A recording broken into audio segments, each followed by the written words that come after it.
24x7 India, सच दिखाने की हिम्मत। नमस्कार, आप देख रहे हैं न्यूज 24x7 इंडिया और मैं हूं आपके साथ कल्याणी।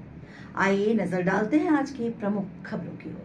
8 अगस्त को कांग्रेस द्वारा सीधी जिले से लेकर निकली गई आदिवासी स्वाभिमान यात्रा का समापन झाबुआ उत्कृष्ट मैदान पर किया। इसी बात को लेकर भाजपा जिलाध्यक्ष भानु भूरिया द्वारा प्रेस वार्ता का आयोजन किया गया, जिसमें उनके द्वारा बताया गया कि कांग्रेस द्वारा निकाली गई आदिवासी स्वाभिमान यात्रा आदिवासियों के लिए हित में नहीं है, यह उनके साथ छल किया जा रहा है। वहीं भाजपा जिलाध्यक्ष भानु भूरिया द्वारा कहा गया कि कांतिलाल भूरिया कई वर्षों से झाबुआ जिले के आदिवासी अंचल में बतौर जनप्रतिनिधि के रूप में रहे, लेकिन उनके द्वारा आदिवासियों के हित के लिए अभी तक कोई भी कार्य नहीं किए गए।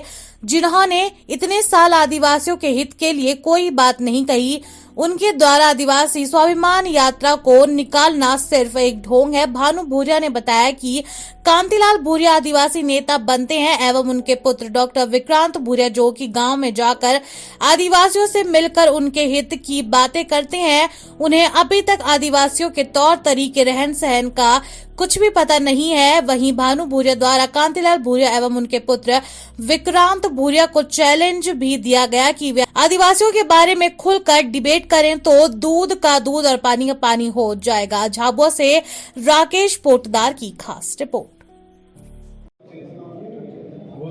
कल कमलनाथ जी की सभा हुई थी, उसमें उन्होंने कहा था कि भाजपा के शासनकाल में करप्शन, बलात्कार और भ्रष्टाचार, व्यापम घोटाला, ये सारी चीज़ें नंबर 1 पे है, जिसके कारण भारत अभी इन घोटाले में नंबर 1 हो रहा है। तो इसको कैसे देखते हैं सर? देखिए, जब कमलनाथ जी मुख्यमंत्री थे और केंद्र में जब कांग्रेस की सरकार थी, उस समय वे केंद्रीय मंत्री थे। ये भ्रष्टाचार जैसे शब्द की परिभाषा उन लोगों ने ही इस देश को सिखाई। पहले देश भ्रष्टाचार क्या होता था ये नहीं जानता था, कांग्रेस में ही ये उजागर और कांग्रेस में ही ये सब होता है। चाहे आप उस समय देख लीजिए, ए से लगाकर जेड तक घोटाले। जब वो मध्य प्रदेश में मुख्यमंत्री थे तो यहाँ पर भी घोटालों की और भ्रष्टाचार की कोई चरम सीमा नहीं थी। इसलिए आज वो उस प्रकार की भाषा बोल रहे हैं, जबकि भारतीय जनता पार्टी की सरकार में ऐसा कोई भी घोटाला नहीं है और ना ही ऐसा कोई काम हुआ है जिससे कांग्रेस आरोप लगा सकती है।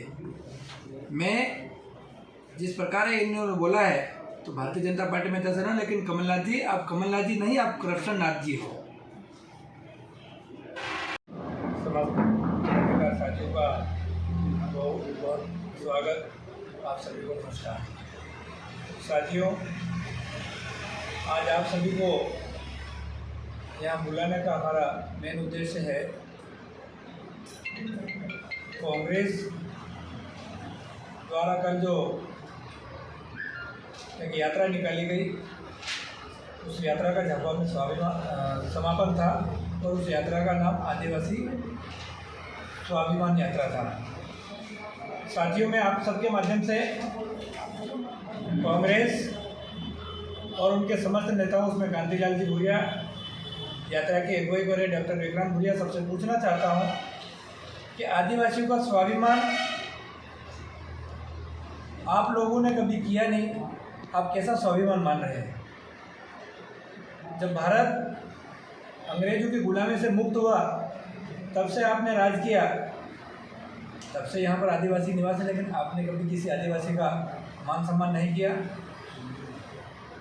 अंग्रेजों से लड़ने वाले हमारे महापुरुष थे, आपके शासनकाल में आपने कभी किसी महापुरुष को याद नहीं किया, जबकि जब से भारतीय जनता पार्टी की सरकार बनी, चाहे पेंटे मामा हो, बिरसा मुंडा हो, राणा पुंजा हो, ख्वाजा नाइक हो, रानी दुर्गावती हो, ऐसे तमाम जो हमारे क्रांतिकारी थे, भारतीय जनता पार्टी की सरकार ने उन्हें याद किया, उनके इतिहास को निकाला और बड़े बड़े शहरों से लगाकर छोटे शहरों तक, ग्रामीण क्षेत्र तक उनके इतिहास को पहुंचाया और उनको याद करके उनकी मूर्तियां स्थापित करके उनके मेले लगाने का काम किया भारतीय जनता पार्टी ने किया।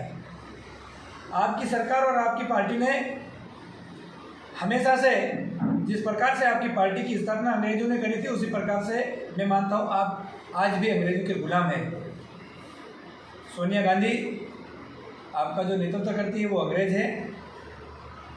और जब आप आदिवासी स्वाभिमान की बात कर रहे हैं, लेकिन मंच पे जो हमारे आदिवासी विधायक बैठे थे उनको वहाँ पर आप मंच पे जगह ही नहीं दे पा रहे थे। आदिवासी स्वाभिमान के नाम से आप आदिवासियों को गुमराह करने का काम कर रहे थे। हमारे आदिवासी विधायक थे, चाहे वे वाल सिंह मेड़ा जी हो, चाहे वीर सिंह भूरिया जी हो, चाहे अलीराजपुर वाले हो, वो अपनी भीड़ लेके आए थे, लेकिन उनको बोलने का मौका नहीं दिया। क्या कांतिलाल भूरिया जी आप ये आदिवासियों का स्वाभिमान बढ़ा रहे हो? जब आप केंद्र में कृषि मंत्री थे तब आपने और सरकार ने विदेश में आदिवासी किसानों को भ्रमण पर ले जाने की योजना थी, तो क्या उस समय रतलाम से लगाकर अलीराजपुर के संसदीय क्षेत्र में क्या आपको 2 आदिवासी किसान नहीं मिले थे? उस समय क्या प्रकाश राका कौन से आदिवासी किसान थे, पप्पू सेठ कौन से आदिवासी किसान थे? क्या ये आपका आदिवासियों का स्वाभिमान है? आप जब केंद्र में कृषि मंत्री थे तो आपने ये किया, लेकिन उसके अलावा जब आज भी मध्य प्रदेश में और हमारे झाबुआ जिले के युवा कृषि की पढ़ाई करने के लिए तरस रहे हैं, आपने केंद्र में मंत्री रहते हुए क्यों नहीं झाबुआ जिले में कृषि कॉलेज खोला? आप जब आदिवासी मामले के केंद्र में 5 साल तक मंत्री रहे, तब आपने इस आदिवासी क्षेत्र के किसान भाइयों के लिए कौन से बड़े तालाब, कौन से बैराग, ऐसा क्या किया कि आदिवासियों का उत्थान हो सकता था? उस समय एक आदिवासी विश्वविद्यालय की स्थापना कर सकते थे, आदिवासियों के लिए बहुत कुछ कर सकते थे, लेकिन आपने आदिवासियों के नाम पर वोट लेकर उनका खून चूसने के अलावा आपने कोई काम नहीं किया। भूरिया जी बताएं कि जब आप मध्य प्रदेश में भी कैबिनेट मंत्री रहे, अपने आदिवासियों के लिए क्या किया? आज हम आपको दावे के साथ कह सकते हैं कि 2003 के बाद से मध्य प्रदेश में भारतीय जनता पार्टी की सरकार बनी, और 2003 के पहले की आपकी दिग्विजय सिंह के शासनकाल की सरकारें हम देखते हैं, तो उस समय हमारे आदिवासी बच्चों को पढ़ने के लिए स्कूल नहीं हुआ करते थे, उनके लिए गणवेश नहीं मिल पाती थी, उनके लिए मध्याह्न भोजन नहीं मिल पाता था। जबकि भारतीय जनता पार्टी की सरकार ने इतनी अच्छी शैक्षणिक संस्थाएं खोली, अच्छे स्कूल कॉलेज खोले, उसका परिणाम है कि कांतिलाल जी आपके बेटे डॉक्टर विक्रांत भूरिया भी भारतीय जनता पार्टी की सरकार में ही डॉक्टर की डिग्री प्राप्त करी है। आपको और मैं पूछना चाहता हूं कि जब केंद्र में आपकी सरकार थी तब क्या इन गरीब आदिवासियों के बारे में कभी आपने इनको झोपड़ी से बाहर निकालने का सोचा था? हमारे माननीय नरेंद्र मोदी जी बने, उन्होंने प्रधानमंत्री आवास पक्का मकान देकर आदिवासियों का स्वाभिमान बढ़ाया। माननीय प्रधानमंत्री जी ने हमारी आदिवासी महिलाएं बरसात के दिनों में धुएं से परेशान होती थी, उनको गैस चूल्हा देकर, गैस टंकी देकर उनका आंखों का आंसू पोंछने का काम किया। ये आदिवासियों का स्वाभिमान था। हमारी आदिवासी महिलाएं जब दूर दूर से पानी लाने को मजबूर थी, नालियों का, कुओं का, तालाब का ऐसा पानी पीने को मजबूर थी, माननीय मोदी जी ने जल जीवन मिशन जैसी बड़ी योजना लाकर उनके घर पर नल और उस नल में जल लाने का काम किया, स्वच्छ जल देने का काम किया। ये आदिवासियों का स्वाभिमान है। कांतिलाल जी, आप आदिवासियों के स्वाभिमान की बात करते हो, पहले आप अपने आप को तलाश लो कि आप आदिवासी वास्तव में हो या नहीं हो, क्योंकि मैंने आज तक आपको आदिवासी भाषा में कभी बात करते नहीं देखा, कभी आदिवासी भाई के साथ, इनके साथ में कभी जो ग्रामीण हमारा भाई उसके साथ बैठते हुए नहीं देखा। ना आपकी रहन सहन, ना आपकी कार्यशैली आदिवासी के साथ है। आपकी सरकार ने और आपने सिर्फ आदिवासी को लंगोटी से बाहर नहीं आने दिया था, जबकि आज हम आपको दावे के साथ कह सकते हैं कि जब से मध्य प्रदेश में और केंद्र में भारतीय जनता पार्टी की सरकार बनी, हम दावे से कह सकते हैं कि हमारा ग्रामीण आदिवासी भाई भी अच्छी शिक्षा के साथ अच्छे अच्छे कपड़े पहनकर अच्छी गाड़ियों में घूमता हुआ आपको दिखाई देगा, लेकिन आपने खून चूसने के अलावा कुछ नहीं किया था।